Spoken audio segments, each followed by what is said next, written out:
सुप्रभात बच्चों। आज हम लोग पढ़ेंगे कक्षा 11 अभिव्यक्ति और माध्यम पुस्तक के अंतर्गत पाठ 1 संचार। संचार के अंतर्गत संचार की परिभाषा और महत्व, संचार क्या है, संचार के तत्व क्या है, संचार के प्रकार पर आज हम लोग विस्तृत चर्चा करेंगे। तो बच्चों, सबसे पहले हम ये बताने का प्रयास करेंगे कि संचार क्या है, संचार के बारे में हम क्या जानते हैं। तो संचार शब्द की उत्पत्ति पर यदि हम नजर डालें तो संचार शब्द की उत्पत्ति का आधार जो है वो है संस्कृत के चर धातु से निष्पर, जिसका अर्थ होता है चलना, आगे बढ़ना।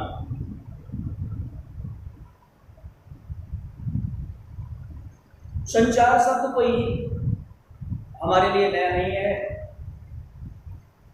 यदि संचार शब्द पर हम दृष्टिपात करें और इसके अतीत पर चलें तो हमें थोड़ा सा पहले चलना पड़ेगा, जब हम एक आदिमानव का जीवन व्यतीत कर रहे हैं।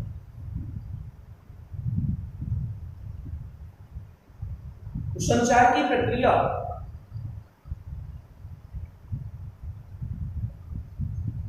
जीवन के प्रथम सांस से प्रारंभ होकर जीवन की अंतिम सांस तक चलने वाली एक सतत प्रक्रिया है।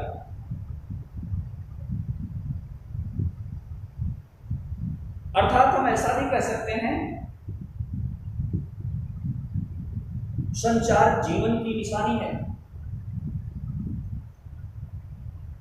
और जिस दिन संचार की प्रक्रिया हमारी समाप्त हो जाती है तो उसका दूसरा नाम मृत्यु का दिया जाता है। अब आप समझ सकते हैं कि संचार की जो प्रक्रिया है वो हमारे जीवन से जुड़ी हुई एक प्रक्रिया है। तो जाहिर सी बात है कि आदिकाल से ही, चाहे वह मानव हो, चाहे वह जानवर हो, यहां तक कि हमारे वनस्पति शास्त्रियों ने भी यह सिद्ध किया है, केवल प्राणी जगत ही नहीं, जीव जंतु ही नहीं, वनस्पतियां भी संचार करती हैं। हाँ, माध्यम उनके अलग अलग हो सकते हैं। जरा हम विचार करें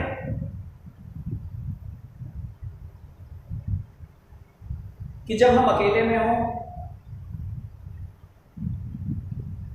तो क्या हम संचार करते हैं?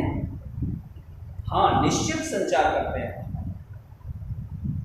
अगर संचार करने का माध्यम या प्राप्तकर्ता नहीं है तो भी हम अकेले में भी संचार करते हैं। स्वयं माध्यम बनते हैं और स्वयं रिसीवर बनते हैं।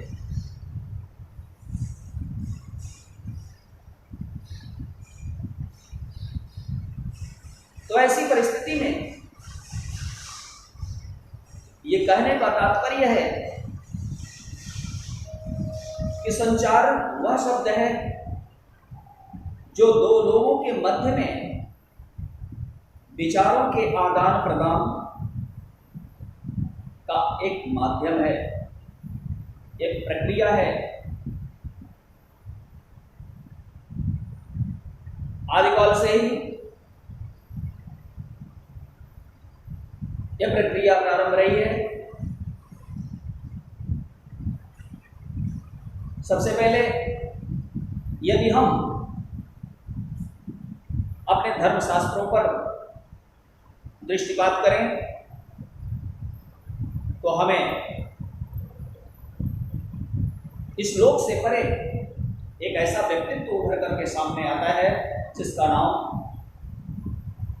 देवर्षि नारद के नाम से जाना जाता है।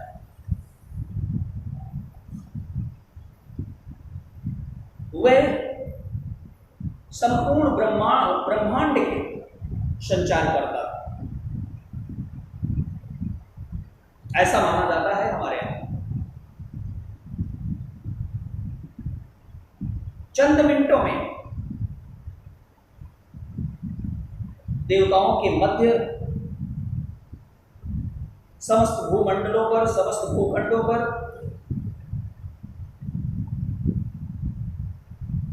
वह अपनी बात को एक स्थान से दूसरे स्थान तक पहुंचा देंगे। ठीक इसी क्रम में यदि हम लौकिक जगत में आते हैं तो देखते हैं कि महाभारत काल में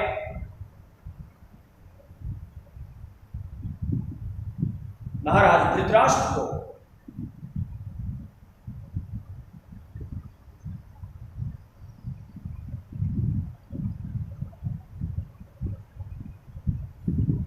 संजय आंखों देखा हाल कुरुक्षेत्र का बताता है। यही एक प्रमाण है कुशल संचारक। और बाद में हम आते हैं तो हमारे कवियों ने भिन्न भिन्न संचार माध्यमों का प्रयोग करते हुए संचार की प्रक्रिया को बल दिया है और स्वीकार किया है कि बिना संचार के हम प्रगति नहीं कर सकते हैं। कभी उसने बादल को अपना संचार माध्यम बनाया, कभी वायु को बनाया, तो कभी पानी को बनाया, कभी पर्ण को बनाया, कभी पक्षियों का सहारा लिया, कभी जानवरों का सहारा लिया। इसके माध्यम से संचार प्रक्रिया को प्रगति के पथ पर लाया। और वर्तमान समय में हम वैसे भी देख सकते हैं एक उदाहरण के माध्यम से, चाहे हम संतुष्ट हों अथवा असंतुष्ट हों, दोनों स्थितियों में संचार करते हैं। हम किसी से बोले अथवा ना बोले तो भी संचार प्रक्रिया में ही होता है। जैसे मैं रूठ करके कक्षा में बैठ गया, मैं किसी से बात नहीं कर रहा, किंतु अन्य मेरे सहपाठी मुझे देख करके इस बात से अवगत हो गए कि शायद मैं असंतुष्ट हूं। मैंने कुछ नहीं बोला, लेकिन मेरे हाव भाव, मेरा ना बोलना भी संचार की प्रक्रिया का ही एक अंग है, क्योंकि उसके माध्यम से ही हमारे अन्य सहपाठी इस बात को समझ गए कि मैं खिन्न हूं, मैं असंतुष्ट हूं। तो कहने का तात्पर्य इस उदाहरण के माध्यम से है कि अगर हम संचार की प्रक्रिया में नहीं है मूर्त रूप से, तो हम अमूर्त रूप से भी अगर हैं तो भी हम संचार की प्रक्रिया में संलग्न हैं। अगर सांस मेरे शरीर में है तो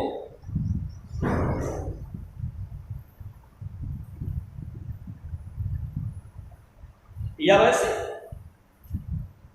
हम किसी से कुछ मांगते हैं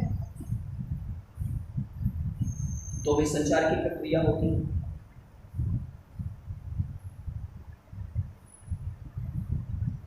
तो यह संचार है। संचार के शब्द में, संचार के संदर्भ में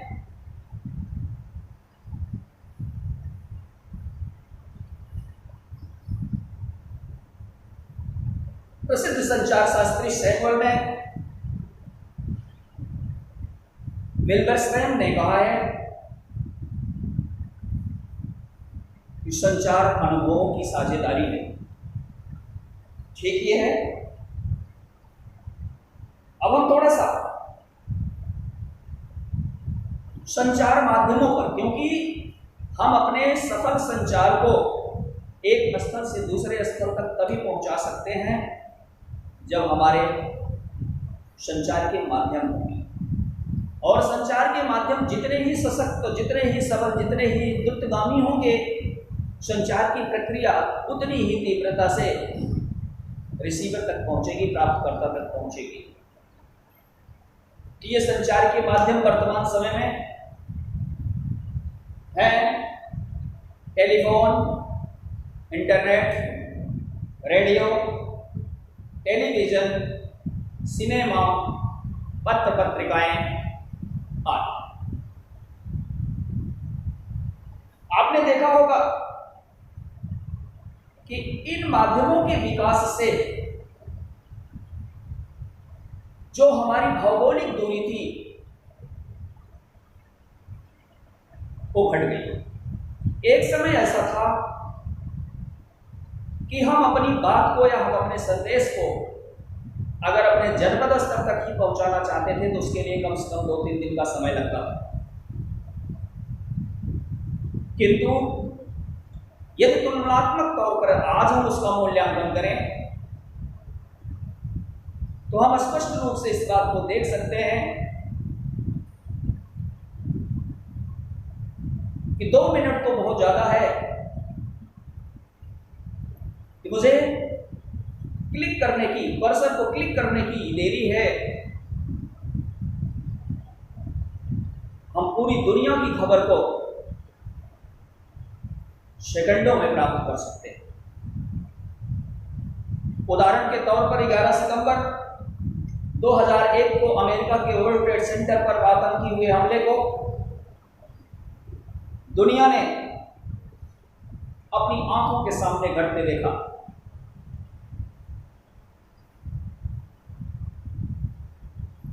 सीधे प्रसारण के माध्यम से, जिसको हम लाइव टेलीकास्ट कहते हैं,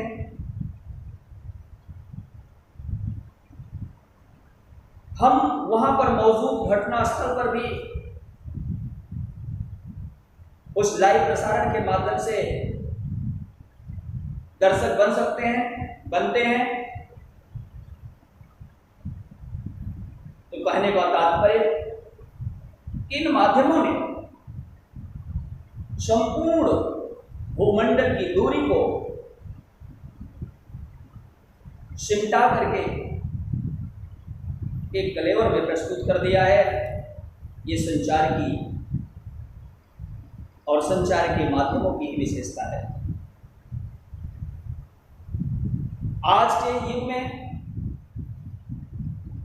हम तो यहां तक भी कह सकते हैं कि अगर 2-4 घंटे मुझे खाना ना मिले तो कोई फर्क नहीं पड़ता है, लेकिन संचार से हम जुड़े हों या संचार के माध्यम हमारे पास हो तो हमें उस भोजन का अभाव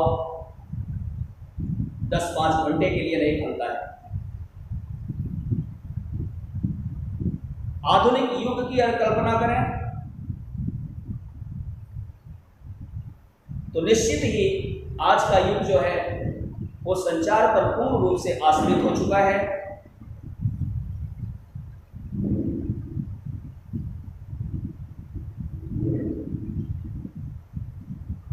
तो आगे हम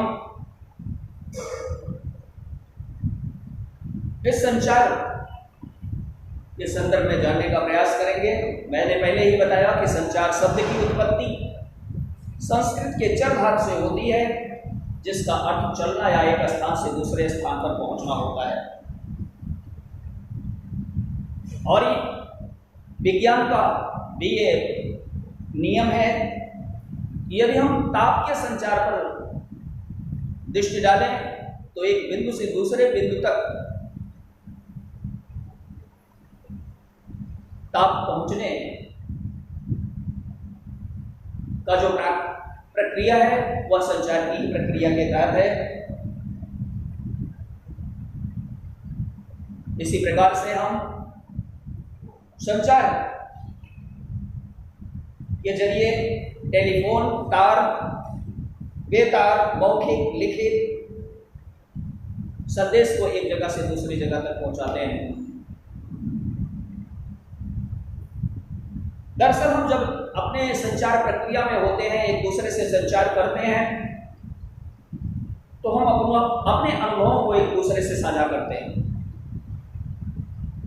यह केवल दो व्यक्तियों तक ही सीमित नहीं हो सकता है। संचार की जो प्रक्रिया है यह केवल दो व्यक्तियों तक ही सीमित नहीं है। हजारों लाखों लोगों के बीच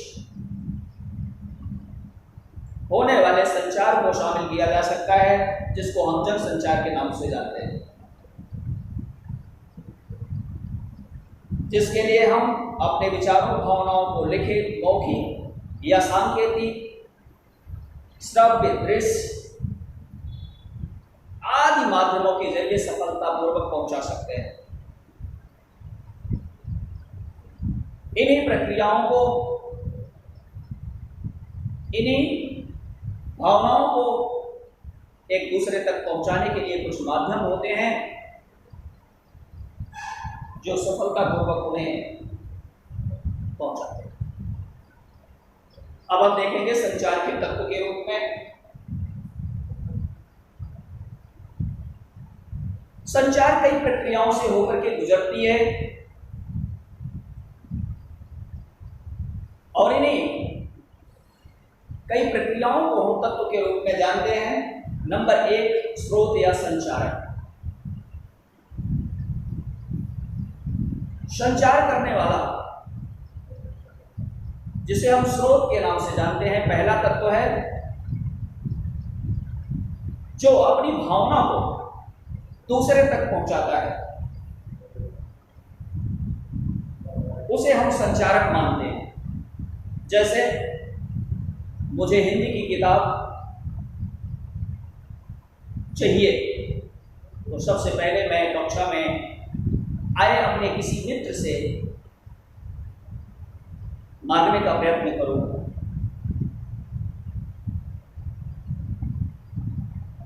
जैसे ही मांगने का प्रयत्न मैंने किया, वैसे ही संचार की प्रक्रिया प्रारंभ हो गई। जाहिर सी बात है कि अपने मित्र से हम किताब मांगने के लिए बातचीत करेंगे, लिख करके संदेश देंगे।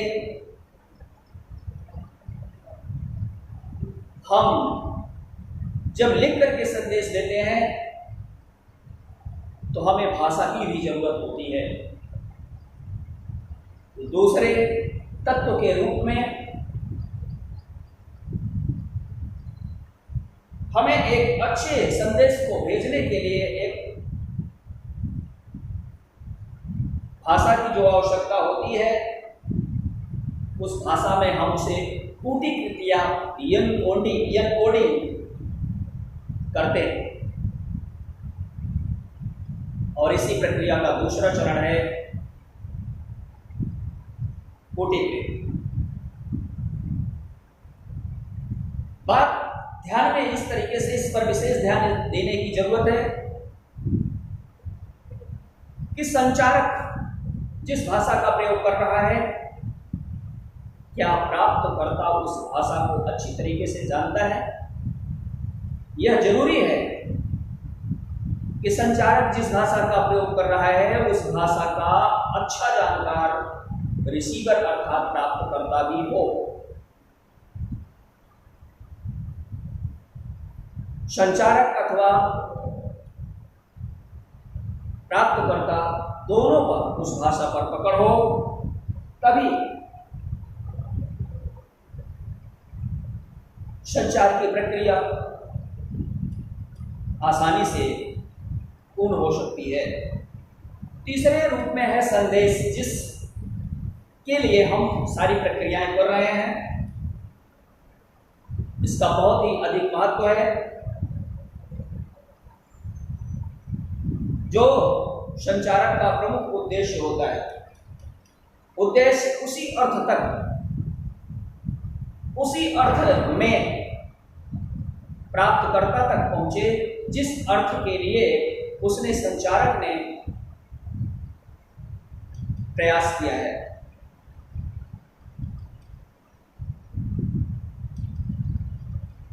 संदेश जितना सीधा, सरल, स्पष्ट होगा, उतनी ही सहजता से प्राप्तकर्ता उसको प्राप्त करेगा। अगले क्रम पर आता है माध्यम,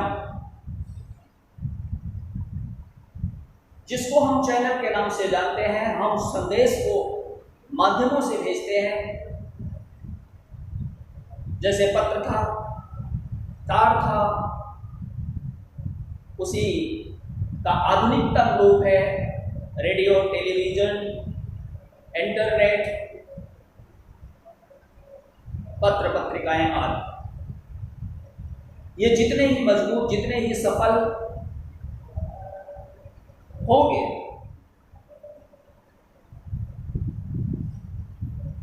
उतनी ही जल्दी से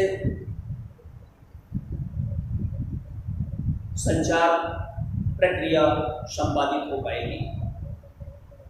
अगले क्रम में, पांचवें क्रम में है प्राप्तकर्ता यानी रिसीवर। सबसे महत्वपूर्ण, क्योंकि जो भी प्रक्रिया घटित की जा रही है, जो भी प्रक्रिया की जा रही है संचारक के द्वारा संचार के संदर्भ में, उसका मुख्य उपभोक्ता प्राप्त करता है। और जो कूटवाचन यानी उसकी डिकोडिंग करता है। डिकोडिंग का अर्थ है प्राप्त संदेश को, उसके अर्थ को समझने की कोशिश करना। एक तरह से एन्कोडिंग की उल्टी प्रक्रिया है। इसमें संदेश का प्राप्तकर्ता उन चिन्हों और संकेतों के अर्थ निकालता है। जाहिर सी बात है, एनकोडिंग, डिकोडिंग कूटीकृत जो है, इन दोनों प्रक्रियाओं से संचारक और प्राप्तकर्ता का ज्ञान अथवा परिचित होना आवश्यक है। और हम जब सारी प्रक्रिया को संपादित कर लेते हैं तो हमें इस बात की भी जानकारी होनी चाहिए कि हमने जो प्रक्रिया अपनाई है, या जो हमारा संदेश है, जो हमारा मैसेज है, वह प्राप्त हुआ अथवा नहीं हुआ, या उसमें कोई दिक्कत आई कि नहीं आई। इसकी भी जानकारी करने के लिए जो संचार के तत्व के रूप में जाना जाता है, उसे हम कहते हैं फीडबैक। यह भी बहुत ही महत्वपूर्ण है। और फीडबैक से ही पता चलता है कि संचार प्रक्रिया में कोई दिक्कत तो नहीं है, अथवा दिक्कत है तो उसका संशोधन किया जाए, उसका संशोधन किया जाए कि संचार अपने मूल रूप में प्राप्तकर्ता तक पहुंच सके। और इन सब के बीच में, संदेश और माध्यम के बीच में कुछ दिक्कतें भी आती हैं, जिनको हम नॉइज़ के नाम से, शोर के नाम से जानते हैं। इनको भी दूर करना बहुत ही आवश्यक है कि हमारा संचार सफलतापूर्वक अपने उद्देश्य को प्राप्त कर सके। इसलिए शोर को भी हमें दूर करना चाहिए। अब हम देखते हैं संचार के प्रकार। हम अध्ययन की सुविधा से संचार के प्रकार के रूप में अलग अलग तरीके से समझने की कोशिश करते हैं, किंतु अलग अलग होने पर भी ये एक दूसरे से मिले हुए होते हैं। अगर हम देखें तो कभी कभी हम सारी प्रक्रियाओं को एक साथ मिला करके करते हैं, जैसे सांकेतिक संचार, मौखिक संचार, अमौखिक संचार, अंतःवैयक्तिक संचार, अंतर्वैयक्तिक संचार, समूह संचार और जनसंचार। अब एक एक पर थोड़ा सा हम प्रकाश डाल करके आज के इस बिंदु को समाप्त करेंगे। सांकेतिक समाचार, सांकेतिक संचार, जैसे हम अपने बड़ों को ससम्मान प्रणाम करते हैं, उसमें हम मौखिक के साथ साथ दोनों हथेलियों को भी जोड़ते हैं, तो मौखिक और सांकेतिक दोनों संचार की प्रक्रिया में आ जाता है। अमौखिक संचार, जब हम अपने इशारों के माध्यम से, भौहों के माध्यम से, उंगलियों के माध्यम से, अमौखिक क्रियाओं की मदद से करते हैं, जैसे खुशी, डर, जैसे भाव भंगिमाएं हम प्रस्तुत करते हैं, उसे हम अमौखिक की श्रेणी में लाते हैं। अंतःवैयक्तिक, इसका अंतर्वैयक्तिक का तात्पर्य होता है जब हम अपने अंतर्गत संचरण प्रक्रिया करते हैं। इसका उदाहरण होता है जब हम संध्या वंदन तर्पण पूजा नमाज आदि करने की स्थिति में होते हैं, ध्यानमग्न अवस्था में होते हैं, तो हम अंतर्वैयक्तिक संचार करते होते हैं। अंतर्वैयक्तिक जब हम किसी व्यक्ति से आमने सामने संचार करते हैं रोजमर्रा की जरूरतें पूरी करने के लिए, इंटरव्यू के लिए, किसी संस्था में बैठे हुए व्यक्तियों के बीच हम अपनी बातचीत को करते हैं तो अंतर्वैयक्तिक संचार आता है। समूह संचार जब हम किसी एक दो व्यक्ति नहीं बल्कि 10, 20, 50 व्यक्तियों के समूह में बैठे हुए लोगों से संचार करते हैं। इसका उदाहरण कक्षा में शिक्षक का अध्यापन कार्य होता है, बहस इसके जरिए होती है, विचार विमर्श होते हैं, गांव में मीटिंग हो सकती है, समितियों में विचार विमर्श हो सकते हैं, और लास्ट में आता है जनसंचार। जनसंचार के जरिए हम किसी वर्ग को, किसी समूह को या पूरी दुनिया को एक साथ संचरित कर सकते हैं। तो बच्चों, इसी जनसंचार को दूसरे बिंदु के रूप में, दूसरे प्रकरण के रूप में कि जनसंचार किसे कहते हैं, जनसंचार क्या है, आगे हम पढ़ेंगे। और आज हम इस व्याख्यान को यहीं पर समाप्त करते हैं और ये उम्मीद करते हैं कि इस छोटे से व्याख्यान के द्वारा आपको संचार और संचार की प्रक्रिया, उसके तत्व, उसके प्रकार, उसके माध्यम के बारे में अच्छी जानकारी आपको प्राप्त हुई होगी। तो कमेंट जरूर करिएगा। धन्यवाद।